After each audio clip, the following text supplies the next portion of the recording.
Selamat malam teman-teman, kita mau sharing. Ini ada beberapa momen ya tentang kita mau sharing tentang ozon oscillator teman-teman ya, cara menggunakan AO. Kalau ozon oscillator itu ada dua ya, satu divergen dan konvergen. Kalau yang konvergen itu penerusan arah ya. Kalau yang divergen itu kita cari satu titik atau momen di mana dia akan berbalik arah ya. Ini yang divergen ya, yang sering digunakan nih. Sekarang mau saya share ini salah satu yang divergen ya. Kita gambar dulu teman-teman ya. Ini ya, sorry, dari titik ini nih teman-teman nih ke titik ini nih ya, dia naik ya teman-teman ya. Sedangkan di titik ini, di bawah sini dia malah turun ya. Kalau yang konvergen itu berlawanan arah ya, titik ini ke titik ini dia turun ya. Berarti ini kita bisa gunakan ozon oscillator divergen. Berarti di titik ini dia akan pembalikan arah ya. Saat ini naik, dia akan turun dia ya. Tapi tetap teman-teman ya, ini sebatas indikator ya. Jadi tidak 100% karena harus didukung juga dengan pattern atau indikator lain seperti Quasimodo ya, Quasimodo pattern, QM ataupun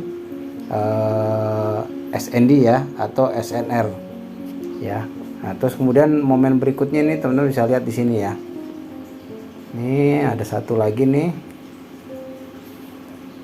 plus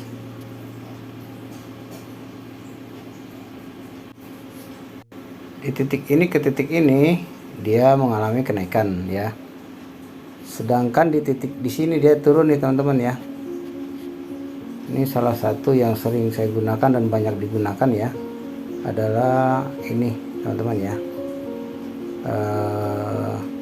ozon oscillator nih, AO ya. Kalau kita lihat di sini ini teman-teman ya. Nah ini aja langsung ya, dari sini ke sini naik, di sini turun ya.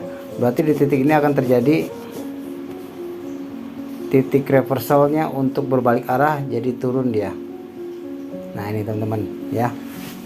Tapi ini tetap satu hal didukung dengan ini lain teman-teman ya, pattern ataupun indikator lain ya. Jadi teman-teman bisa lihat sini, ini salah satu kalau kita bisa menggunakan ozon oscillator ya. Ini ozon oscillator nih ya. Jadi dia berlawanan arah. Saat grafik sebenarnya naik, dia turun ya. Berarti ini kita bisa panggil sebagai divergen, dimana terjadi titik pembalikan arah di sini. Sama juga yang di sini teman-teman tadi ya. Yang ini ya, ini dia naik, sini malah turun. Nah ini terjadi penurunan sini teman-teman ya. Nah ini, oke teman-teman, sharingnya itu aja ya. Semoga bermanfaat. Satu hal, gunakan uang dingin kalau kita mau trading teman-teman. Terima kasih, sukses selalu.